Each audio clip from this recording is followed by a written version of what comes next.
Hare Krishna. Thank you very much, Shashwin, for the wonderful Manglacharan. We are reading the Bhagavad Gita as it is, and now we have reached the last chapter, the conclusion. So, Shashwin, would you like to read the text one?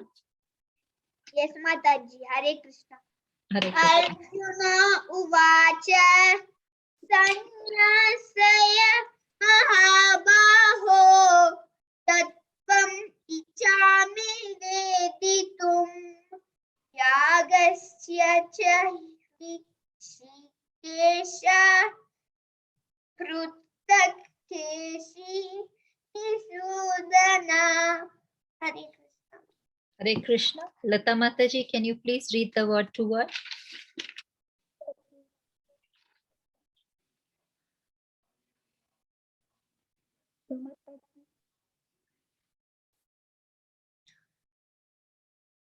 Hare Krishna Mataji, can you do the word to word?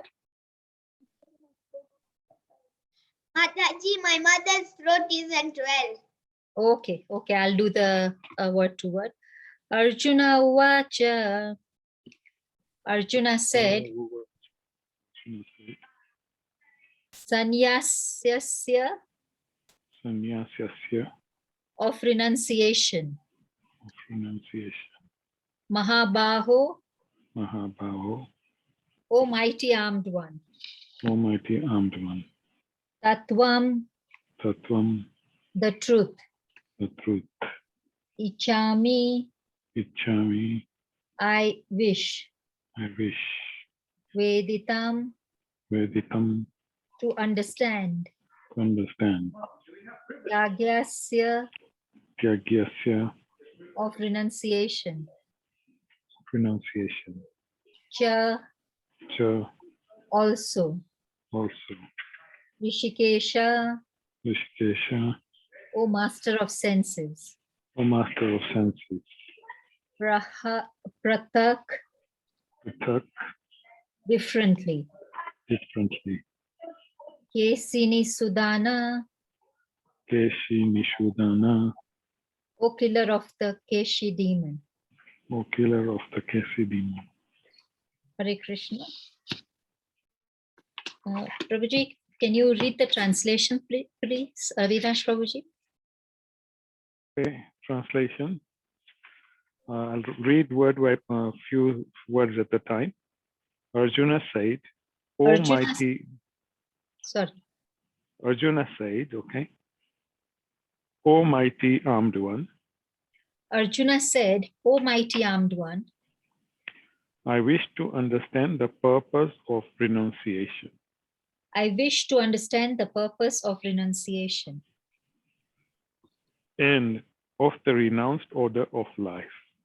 And of the renounced order of life. O killer of the Keshi demon. O killer of the Keshi demon. Master of the senses. Master of the senses. Hare Krishna. Hare Krishna. Prahlad Prabhu, are you able to read the purport for us? Hare Krishna. Yeah, Hare Krishna. Purport by His Divine Grace, A.C. Bhaktivedanta Swami, Srila Prabhupada. Srila Prabhupada ki Jai. Jai. Actually, the Bhagavad Gita is finished in 17 chapters. The 18th chapter is a supplementary summarization of the topics discussed before. In every chapter of Bhagavad Gita, Lord Krishna stresses that devotional service unto the Supreme Personality of Godhead is the ultimate goal of life. This same point is summarized in the 18th chapter as the most confidential path of knowledge. In the first 6 chapters, stress was given to devotional service. Yoginam api sarvesam. Of all yogis or transcendentalists, one who always thinks of me within himself is best.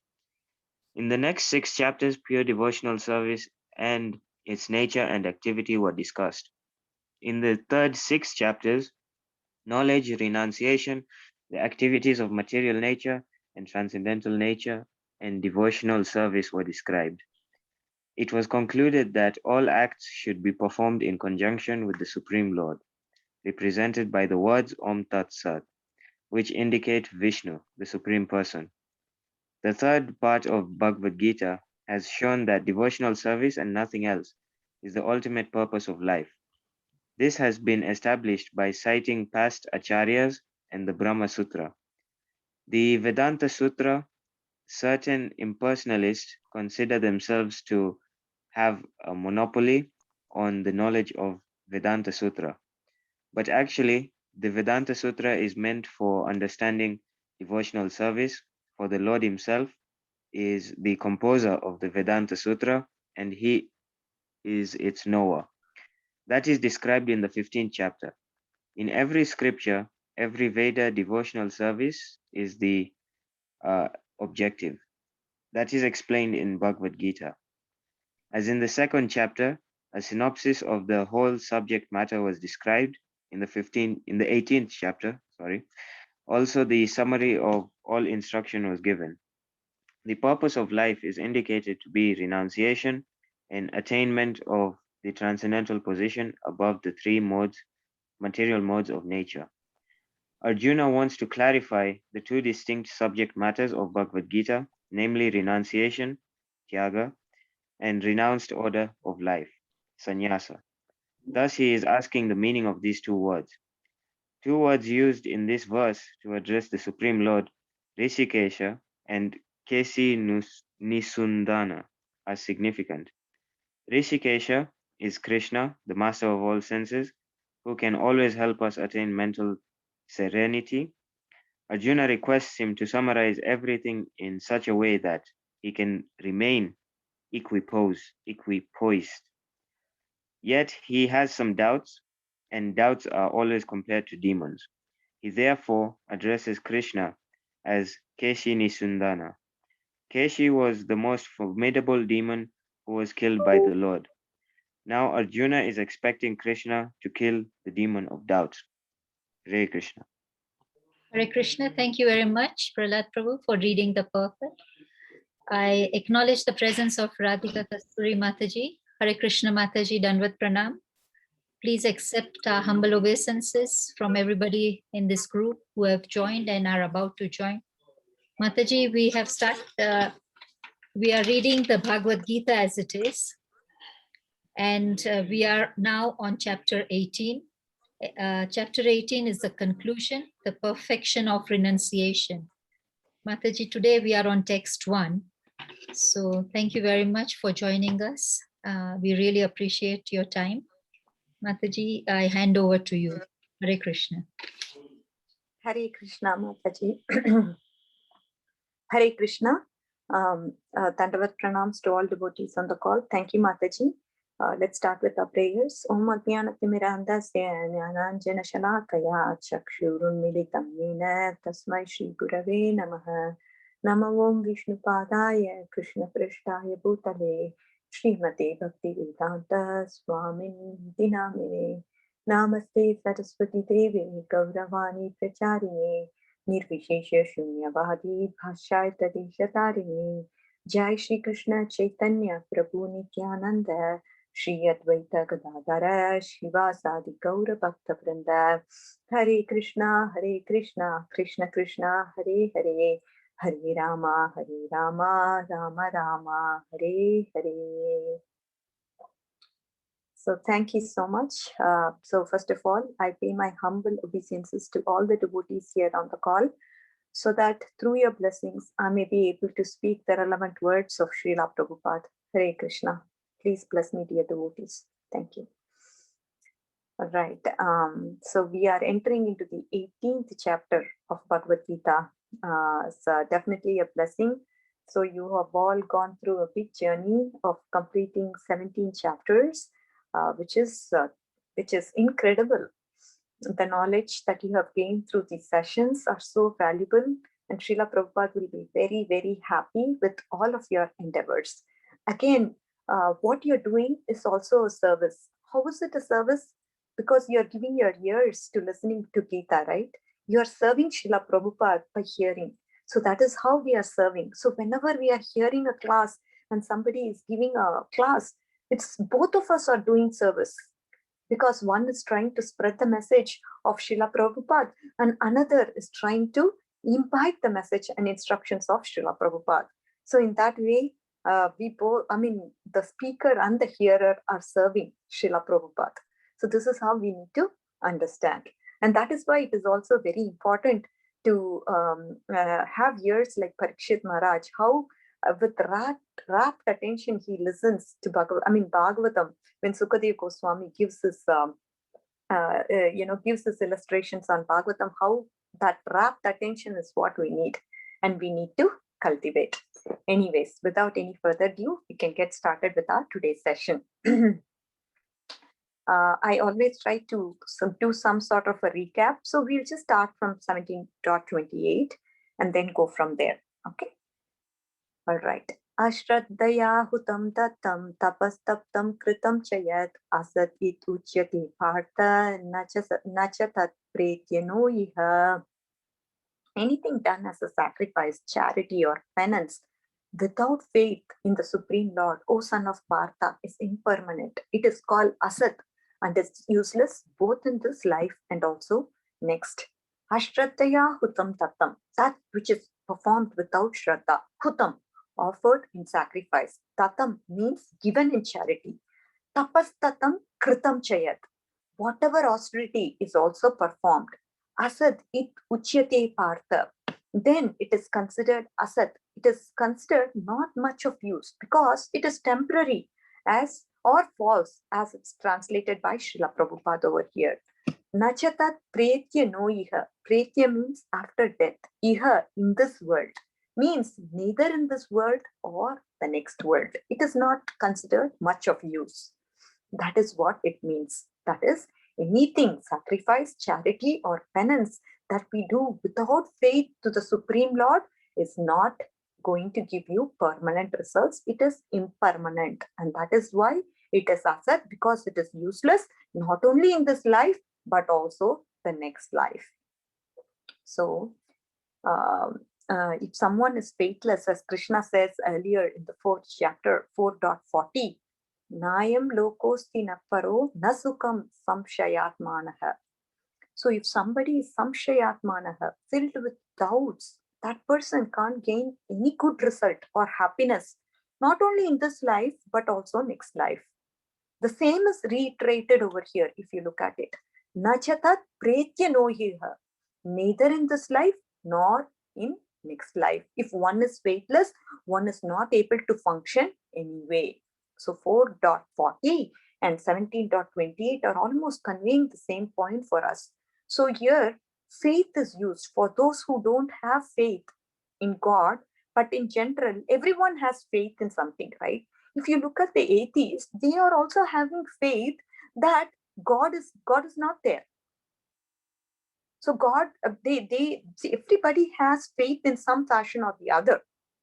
Atheists, they have faith in godlessness, as no one can prove there is no God. So this is what is faith, right? There is also a narrow meaning to have strong faith only in Krishna. Madhya Leela, if you look at 22.62, it says, Shraddha sabde vishwasa kahe shruda nishchaya, Krishna bhakti kaile sarva karma kritahaya. So, Shraddha is confident, firm faith. The translation, what does it say? Shraddha is confident, firm faith that by rendering transcendental loving service to Krishna, one automatically performs all the subsidiary activities. Such faith is favorable to the discharge of devotional service. What is that faith? Shraddha sabde vishwasa kahe. Faith is unshakable confidence in something transcendental. Right? Kahe, so faith, Shraddha sabde, vishwasa kahe. That faith is very, very unshakable. It cannot be broken, or it cannot be tampered, or it cannot be disturbed by anybody, anytime. So it is determined, unshakable, nishchaya, strong determination is there. So Krishna Bhakti Kaile, if one does Krishna Bhakti, then what happens by doing that Krishna Bhakti? Sarva Karma Kritahai. All other work is done. This faith he's talking about, the similar faith is actually exhibited by who? The gopis. They have left everything and went to Krishna. This level of faith is what we will be talking about soon in Sarva Dharman Parityajna verse. It is the most important verse that we need to understand in depth. So just he says, Krishna says, just forget everything and just surrender on to me. Everything will be done. Mamekam Sharanam Vraja. Aham Tvam Sarva Papepyo. Even if you feel that you have not done your duty or that duty or some sinful reactions you have done, you will come to me. I will take care of those sinful reactions for you. Don't worry, just serve me. So faith is what is important. The first thing in the 9 process of devotional 9 stages of bhakti is Shraddha, which Srila Prabhupada translated as favorable curiosity. It starts with curiosity. What is that? I want to know about that. That is how our initial start. I mean, I want to know about this. It seems interesting. So there is this favorable curiosity that occurs to us. And that is what is the initial point for us to get. That one level of faith is what we need in the beginning, right? And then we come to Nishtha, which is unshakable faith. It is a realized faith. It is an internalized faith. And then the ultimate stage is what? Prema. Someone we are ready to give up anything. No problem. I'll just do this for you. I love you so much that I can do anything for you. That is the stage of prema. There can be no love without faith. Example, mother and child, right? Also, there can be faith without love. Patient and doctor. What does that example show? This patient and doctor relationship, there is faith in the doctor, but there is no love, unlike a mother and a child. At the highest level, when love is there, faith is implied in it, which is what is prema, right? Bhaktivinoda Thakur, he would say, no one without any doubt, whatever Krishna does is just good. That is what Bhaktivinoda Thakur through his songs convey. Maro bhi rakho bhi jo ichha tumar. Whatever you do, I will accept gracefully and gratefully. That is the advanced level of faith where one accepts Krishna's will. Karishye vachanam tava. That is what Arjuna says. I will do according to your will. At last he will say that. I will do whatever you say, Krishna. Karishye vachanam tava. So there are various levels of faith, right? Our faith is tested at various points in our life. Our faith will increase when we associate with devotees who have strong faith in the Supreme Personality of Godhead, our acharyas, our study of scriptures. The faith increases by divine intervention. I mean, anytime, whenever some devotee comes into our life, our faith, that faith, it gets changed, right? You may be doing something in your life, but then as soon as a devotee association comes and knocks at your door, then everything transforms in your life, right? And NOD talks about nectar of devotion, talks about chanting of holy names, study of scriptures, association with devotees, visiting the holy places, worshipping the deities. These are the potent forms through which one can come closer to God. And they can even take you to bhava and prema. These potent services, these potent ways, such as chanting the holy name of the Lord, or studying the scriptures, or associating with devotees who are like-minded, visiting the holy places and worshipping the deities, what can they lead? They are very, very potent. They can even, Rupa Goswami says, they can even lead up to prema and bhava and prema. That is how potent they are. So we need to understand what faith means and what are the various levels at which faith is seen. And that is why there is a transition, right? When we go from different stages in the stage of bhakti, we would be able to see how we transform ourselves as a person. And that happens slowly and steadily, right? Bhakti is no joke. You can't transform yourself overnight, because millions of births we've been having a lot of we've been associating with material nature a lot and lording it over the material nature, because of which there are so many material impressions that got rooted in our heart. And that needs to change. And that material impressions has to be replaced by spiritual impressions. And that is how we will be able to get into the stage of prema. So the faith that Srila Prabhupada was talking about is various levels. And one who does not have faith, then whatever he does is going to be useless, not only in this life, but also next life. So this is how important faith is. You may be donating for a cause, even though it is Krishna conscious, but again, the results will be temporary if there is no faith, right? We need to understand, and understand why we are doing what we are doing. When we understand and when we have a scriptural background to understand, okay, this is the reason why we are doing, then that is how the faith develops. The faith develops through knowledge. So that is how there must be constant association with the study of scriptures and like-minded association of devotees. Through this faith can increase. At any point in time, a devotee is also always worried about his consciousness. How my consciousness going to be if I'm put into such a circumstance where I'm filled with non-devotees? What is my reaction going to be? He's always worried about that. So we need to really protect our consciousness. Whatever consciousness we are in, we need to protect and take care of it very nicely. So this is what is the illustration from 17.28. And now we are entering into the 18th chapter of Bhagavad-Gita. So this chapter, again, if you look at it, it is broken down very nicely. So the first 12 verses talk about freedom from bondage through Karma Yoga. And then the 5 factors of action. Who's responsible when an action is done? Who's actually the cause? That 5 factors are talked about in 13 to 17 verses. Very, very important. From a practical application point, we need to understand we are not the doers. So who are the doers? That is conveyed through 13 to 17. And then 18 to 14 talks about the modes control all the activities and all beings. How are the modes controlling all the activities and all beings will be discussed in through that. So 18 to 40. And then 41 to 48 talks about purification through prescribed duties of Varnashrama. And then we'll be talking about confidential knowledge, 49 to 55. And then we will be talking about pure bhakti, which is acting in Krishna consciousness, from the verse 56 to 66. 67 to 78 is the conclusion. So if you look at the verse, the subdivision as such, the 18th chapter, the 18th chapter speaks about so many different things, as I told you. According to Srila Prabhupada, he says this synopsis of the whole chapter was seen in 2nd chapter, if you remember. It is the condensed, the summary of the whole Gita was spoken about in 2nd chapter. And 18th chapter also is a summary of all the instructions.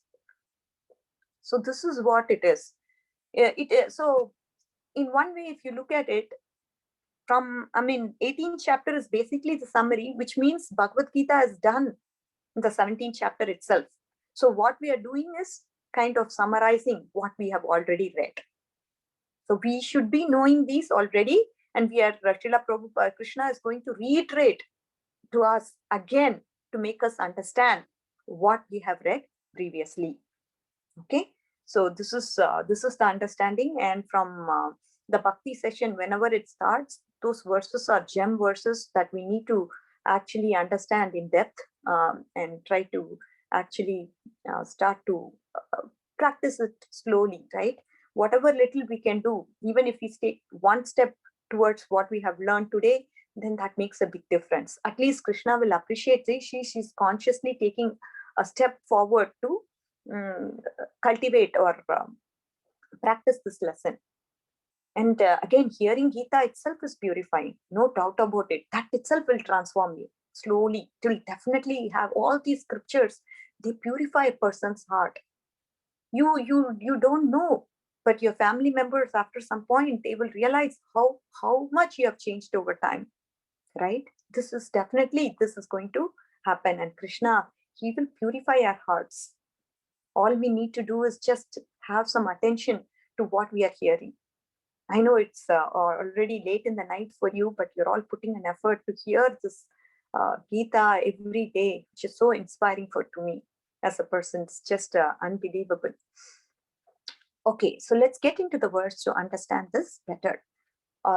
So the first verse, let's get in there.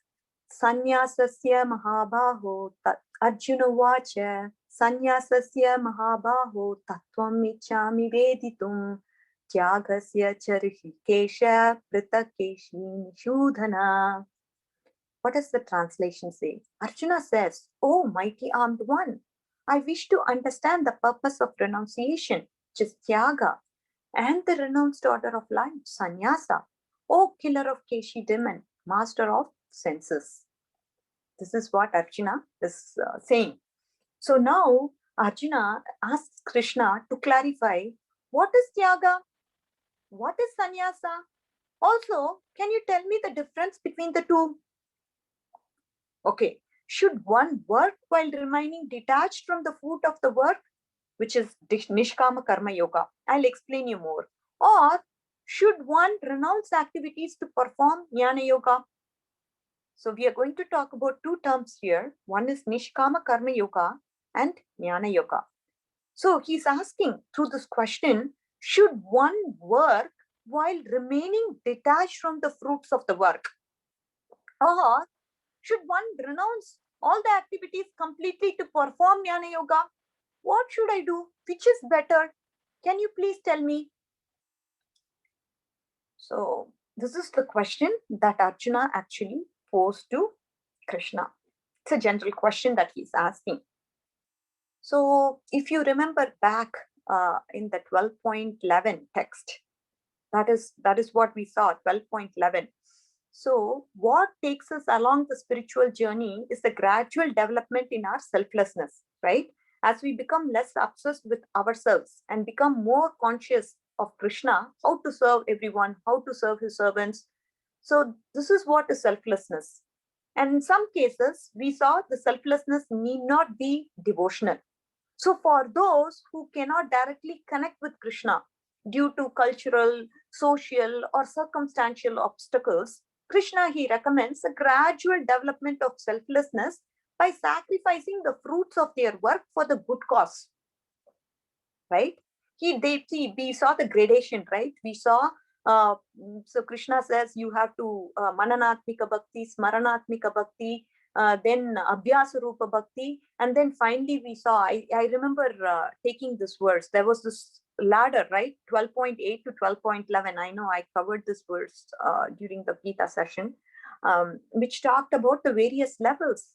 Engage with your mind. Okay, if you can't engage your mind, then use your intelligence. Okay, you can't use your intelligence, no problem. Practice and bring the mind back and keep on practice. Okay, you can't do that also. Then engage your senses. Okay, you can't engage your senses. Then what do? You just do this act of Nishkama Karma Yoga. Okay, what is Nishkama Karma Yoga now? So you're just sacrificing the fruits of the work for a good cause. So what Krishna is saying is this selfless sacrificing spirit, when eventually it is spiritualized by the saintly association, one day they will get into the path of bhakti.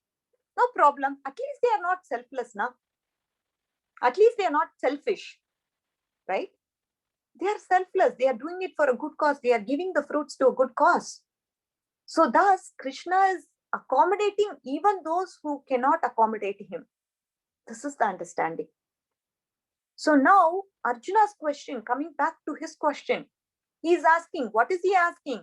Should I work while remaining detached from the fruits of the work? I'm going to perform my work, but what I'm asking is, should I be detached to the fruits of the work? Or should I just completely renounce work? Say, I'm not going to do any work to perform meditation. I'm just going to renounce everything, go to the forest and sit and meditate. What do you want me to do? Which is better of the two? Can you please tell me? So this is the question. So we need to understand again, what is the difference between sannyasa and tyaga? This is what Arjuna posed. So now if you look at the previous chapter, what is Krishna saying? Uttering the word tat, without seeking results to sacrifices, austerities, and charities, when they are performed with a desire to liberation from this material world, that is what he was saying, right? Om Tat Sat. Whatever you do in terms of charity, penance, and austerities, you say this and have the desire to liberation. And this will free you from this material world. So those with the desire for liberation, who are they? They are sannyasis. But there seem to be others also. There are people who are not sannyasis, but they are detached from the fruits of the work. Right? What about them? What is the condition? Should I be this or should I be that? Should I be a sannyasi desiring for liberation, or should I just be, or there are others who are actually detached from the results of their work. What about them? Can you please clarify? I want to know the distinction between these two. This is the question Arjuna is posing. And Arjuna, he's using, what are the three words he is using? Here, he's using three names to address Krishna here. He's glorifying Krishna's greatness through the three names of Lord Krishna. One is Mahabaho, mighty armed one, the most powerful one. You're the most powerful. Hence, Krishna will help Arjuna to clear his doubts and increase his faith. Right? You have great strength in your arms, and I have insignificant strength in my arms. That is what Vishwanath Chakravarti Thakura says. So Keshi, if you look at it, it came with a gaping mouth to devour Krishna. Krishna, he thrust his left hand into the terribly gaping mouth and then enlarged his Keshi demon's thing and enlarged its mouth and then killed the demon by splitting him.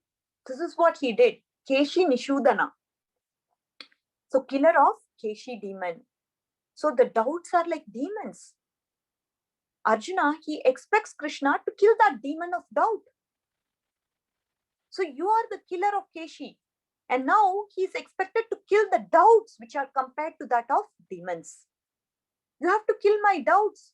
Please, that is why I'm addressing you as Keshi Nishudana. Mahabhago, why? Because he has a mighty powerful arm, and hence Krishna will help Arjuna clear his doubts, and not only clear his doubts, but also increase his faith in him. And then Rishikesha, why is he Rishikesha? He is master of the senses. One who helps to attain mental serenity. That is why he is going to compose Arjuna, and he is going to give him that mental serenity. Arjuna uses this name because he wants to know everything clearly so that he can be equipoised, isn't it? He needs to have that mental balance and mental stability. And for that, who's the master of the senses? Rishikesha. He wants to be equipoised and not be taken for a ride by his senses. So he is praying and calling to Krishna, you are Rishikesha, you are master of senses. You please help me to become equipoised, and I want to know everything clearly so that I can just have some mental peace and mental serenity. So these are the three names Arjuna has used in this verse. And then moving on. So if you, as I told you, this verse is the essence of all chapters, and devotional service is the essence of all chapters. That is why Srila Prabhupada stresses over and over the importance of devotional service. So Bhagavad-Gita as such is complete in 17 chapters, and 18th chapter is the summary of all. So the first 6 chapters, obviously devotional service is stressed by Krishna as an ultimate goal in each and every chapter, right? Yoginam api sarvesham.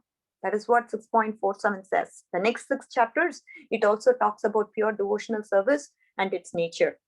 And then the last 6 chapters, they are going to talk about knowledge, renunciation, and activities of material nature and transcendental nature and devotional service.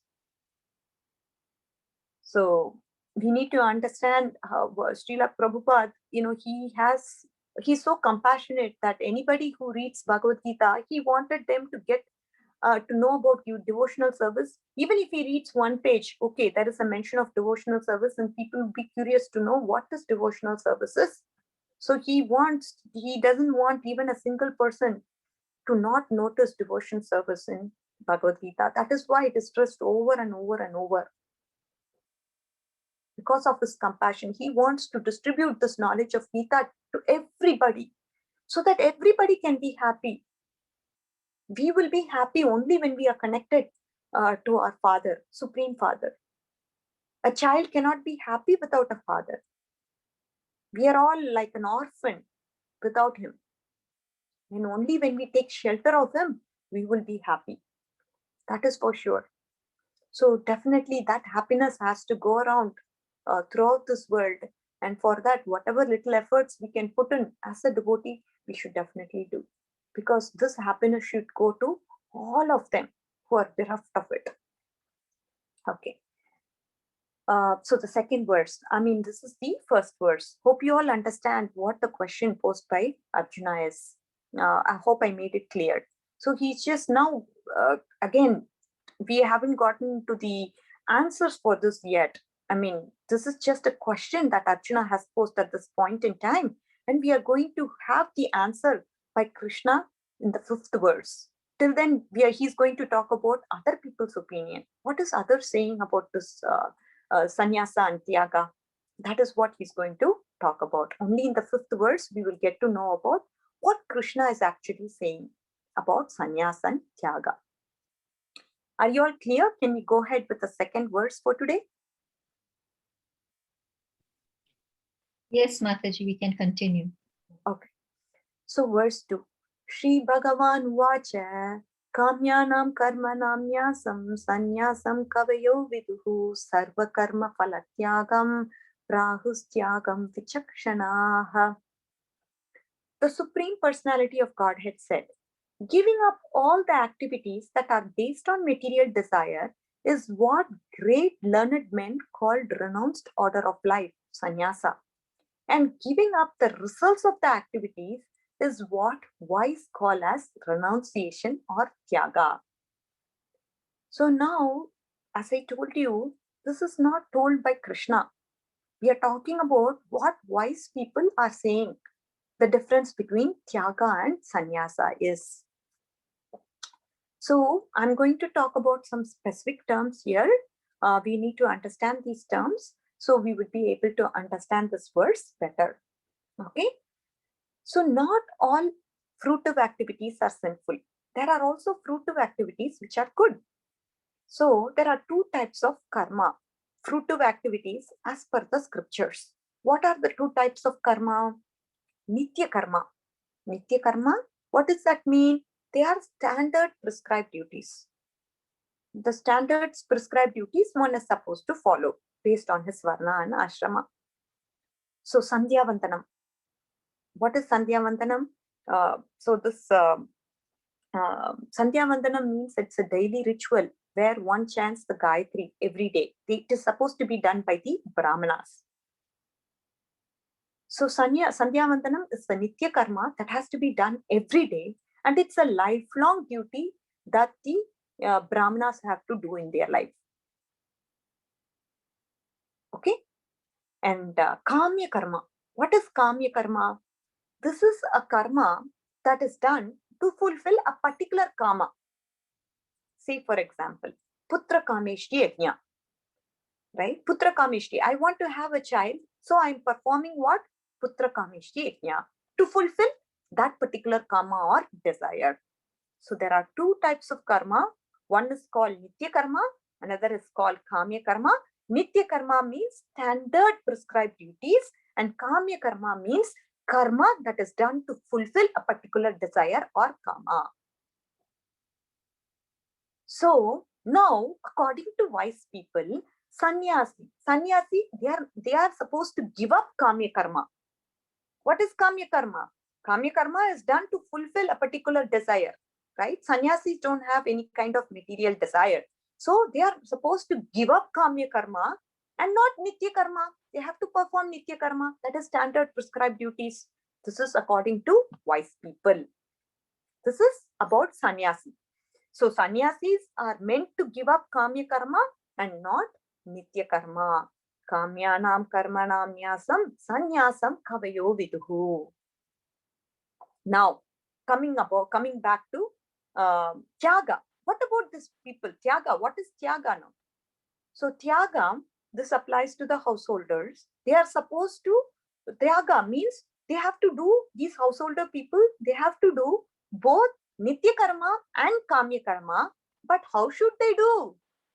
Sarva Karma Phalatyagam Prahustyaham Vichakshana. They are supposed to do both these duties, Nitya Karma and Kamya Karma, but they have to do it without any kind of attachment. So what is Tyaga? Tyaga is Sarva Karma Phalatyagam. Krishna, he defines Tyaga more as not just renunciation of action, but renunciation of attachment in action. So when one is not attached, one is a Tyagi. That is what is the definition.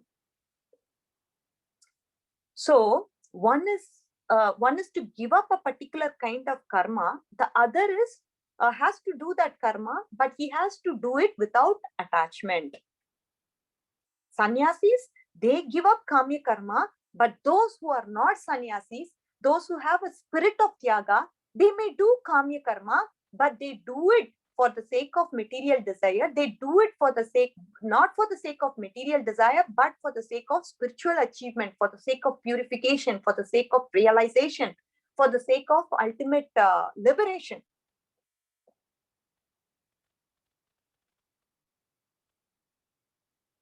Okay, so this is the understanding. So if you look at it, the verse as such, we saw about what is sannyasa, what is tyaga, according to these wise people, and what it means, right?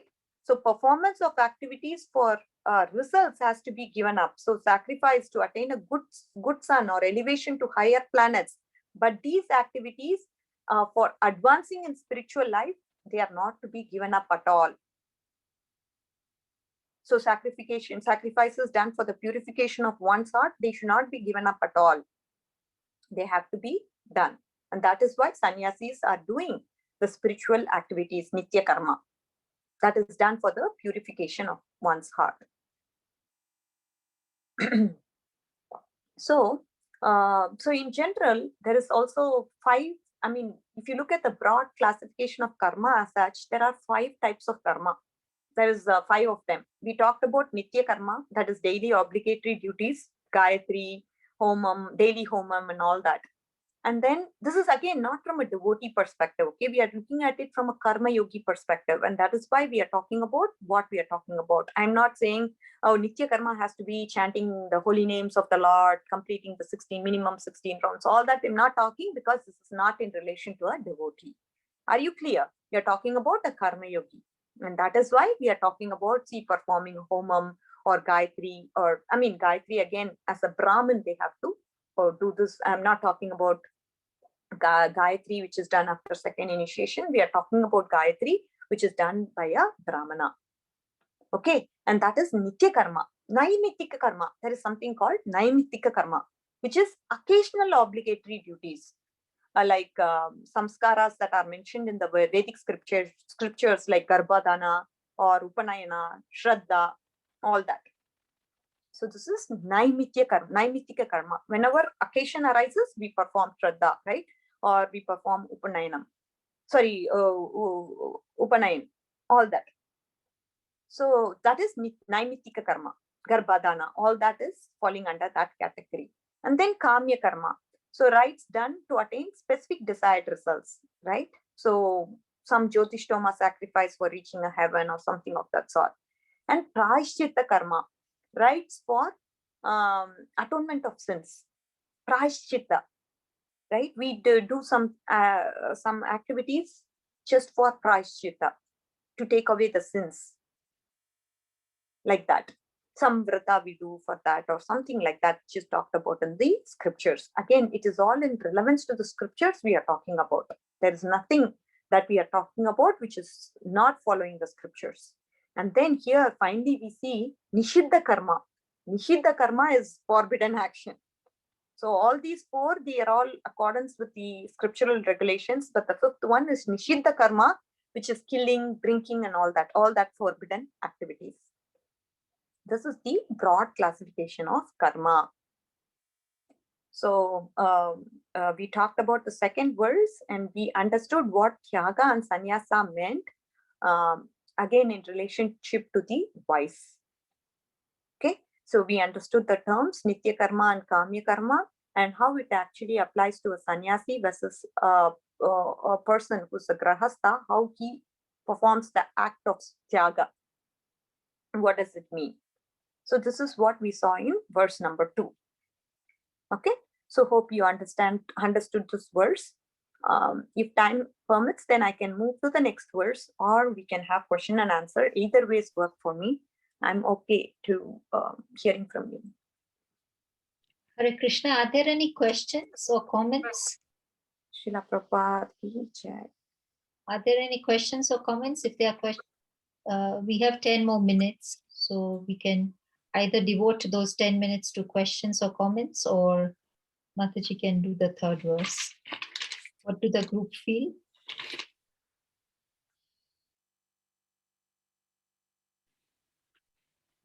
Mataji, I just had a question on Nitya Karma. So you said those were the activities, spiritual activities that a sannyasi does or a devotee does. But for a person who's not a devotee or a sannyasi, would Nitya Karma be having a bath, cleaning themselves, and purification like that? So taking bath, all those are secondary activities. So this taking the bath, why do we take a bath? A devotee's perspective, he takes a bath to be clean so that he can take care of the deities in a cleaner way, so that his mind is purified, he will feel fresh to chant the holy names of the Lord. So those are secondary activities which are actually helping him with the primary activity of performing the chanting to the holy names of the Lord or something of that sort. So the primary activity, the secondary, lot of secondary activities can actually aid you to help you with that primary activity, right? Yeah. But the primary activities are things of that nature where it's mentioned, Brahmanas, they do Gayatri every day. Like that, each Varna, according to the scriptures, may have certain things that they need to do as in terms of daily routine. They may do daily Yajna, Homa. I really don't have idea about what each Varna and ashram is supposed to do for the scriptures. But as devotees, we all know, Prabhupada has given us a standard set of what we need to do, chanting our rounds early in the morning, completing the minimum rounds, and then attending a Srimad Bhagavatam class, Tulasi Aarti. All this is Shringar Aarti. So this is all given by Srila Prabhupada for us. So we follow through that as a devotee, right? Like that, each Varna and Ashrama can have certain set of standard prescribed duties that they need to do also. And example of Kamiyah Karma, can it be eating something? So you wanted to eat something, so you desire that. Would that be an example of Kamiyah Karma? No, Mataji. Kamya Karma has a specific goal, like going to the heavenly planet, going to having a child, want of some material desire. I mean, eating things of that nature. This is like I'm talking about a yajna which is performed to get to that karma. We are actually going to perform an yajna to fulfill that karma or desire that we have. Any more questions or comments? We have 7 more minutes left. Mataji, is it possible to do the text 3, or should I hand over to Path Prabhuji? I can do, this is very important verse. Maybe what you can do is you can continue the third verse tomorrow too. I'll just talk about it briefly as to what the learnings can be, because this learnings is what is important from third verse. It's very, very practical, applicatory verse. I'll just talk about a few things that this verse has to offer, and you continue from third verse so that Prabhuji can give you, or whoever is taking the call tomorrow, they can give you a more elaborate discussion about this. So today I'll just briefly cover whatever I can in 7 minutes. Okay? Yes, Mataji. That's fine. yeah, we'll just do very quickly what the learnings from this verse are. Tyajyam doshavat ityeke karma prahurmanishinaha yajnatana tapakarma natyajyam niti chapare. Different opinions. Now we are going to talk, as I told you, Krishna is going to give his answer only in verse number 5. Till then, we are going to understand what different sages have to offer. What are their opinions? Different opinions among sages. So there is, if you look at the scriptures, there are examples of contention in Vedic scriptures. Animal killing in sacrifice is the subject of contention among the sages. Oh, should we kill the animals? Even though it is sacrifice, you are following the scriptural rules and regulations and trying to sacrifice this animal, and it's believed that this animal attains a higher destination. But some sages have contention even on this. So some sages, they are saying, okay, animal killing is completely abominable. We are not going to go there, that route. Some sages, they say animal killing is a sacrifice. It's recommended in the Vedic scriptures. Animal is not considered to be killed, because what happens through that sacrifice is that this animal is given a new life. So this is subject of contention, as you can see. Even though the Vedic literature says it's okay, but some sages again contend that it is not okay. It is abominable. And this is what is being talked about here. So here there is followers of Sandhya philosophy, which is Kapila. Kapila, what do they say? And what are the followers of Jaimini, Mimamsakas? What do they say? So the Sankhya philosophers, they say action should be completely given up, since these very actions can breed violence to other creatures. So we are not supposed to perform any kind of action. So they are just asking to renounce everything, go to a forest and meditate. Don't commit any violence against any living entity. This is what is their point, the followers of Sankhya philosophy or Kapila. And then,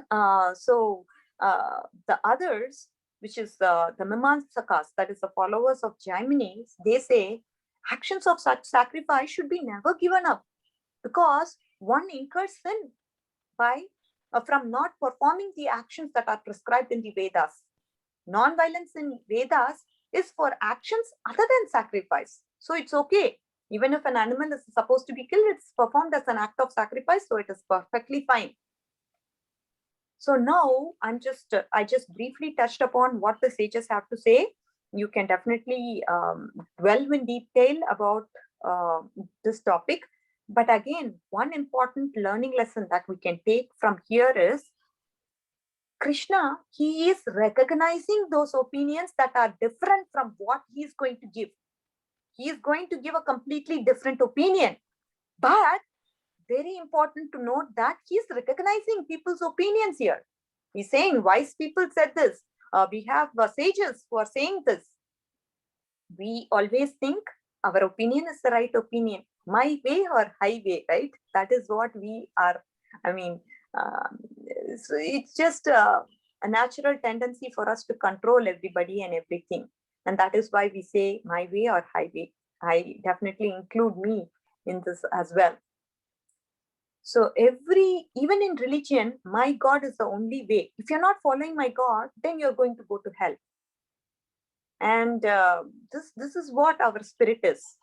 So the spirit of honoring others' opinion is referred by Krishna here. For those who are going to contradict with him, he calls them by saying Manishinaha. They are wise people, they are knowledgeable. Being respectful with others' opinion doesn't mean you have to agree with them. So this person, on the other hand, he could be a serious seeker who just has come to the ultimate understanding, right? We have to give respect to his knowledge. So this is the understanding, and this is a very important takeaway for us to honor and respect others' opinion, even though we disagree with them. Respect is very important. In a relationship also, this respect makes a big difference to a person's life.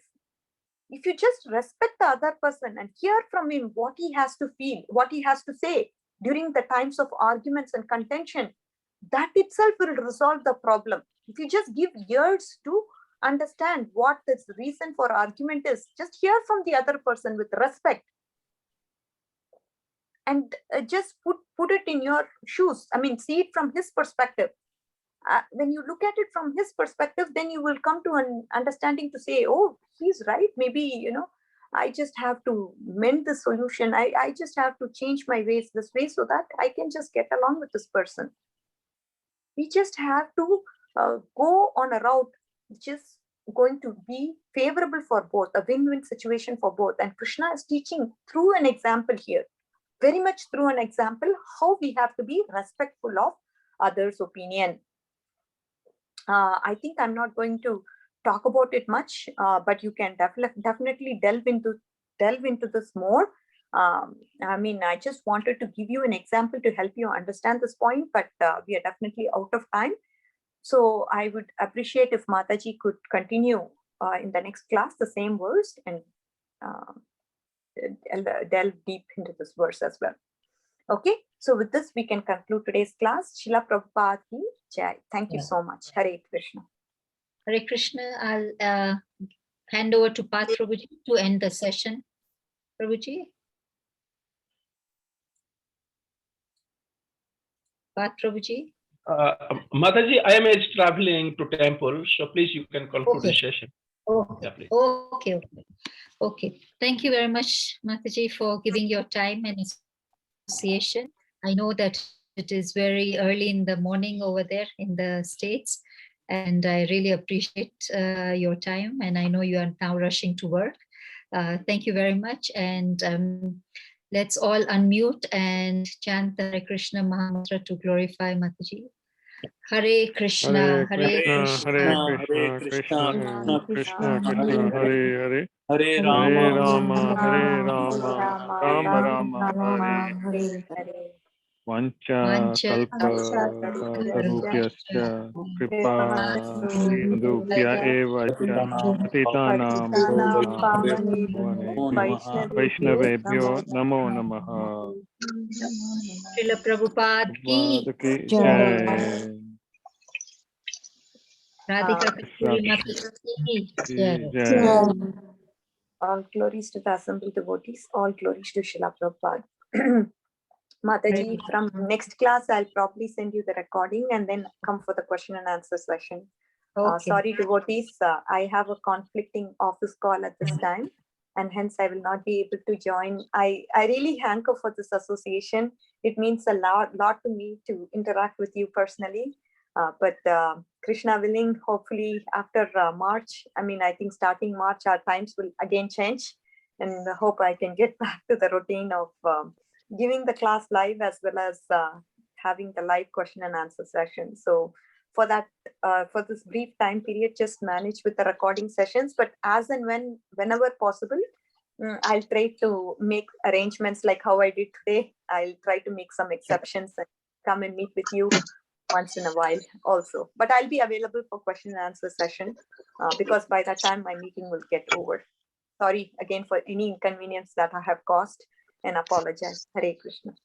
Hare Krishna. Thank you very much, Mataji, for considering. Thank you. Thank you very much. Hare Krishna. Hare Krishna. Thank you, Mataji.